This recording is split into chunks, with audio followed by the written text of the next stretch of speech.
A devastating 7.4 magnitude earthquake struck Western Colombia.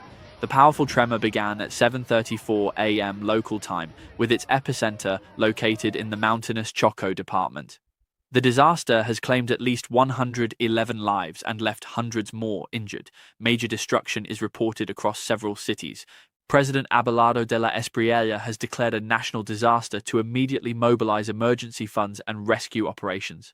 Search and rescue teams are working frantically to find survivors as aftershocks continue to threaten the region.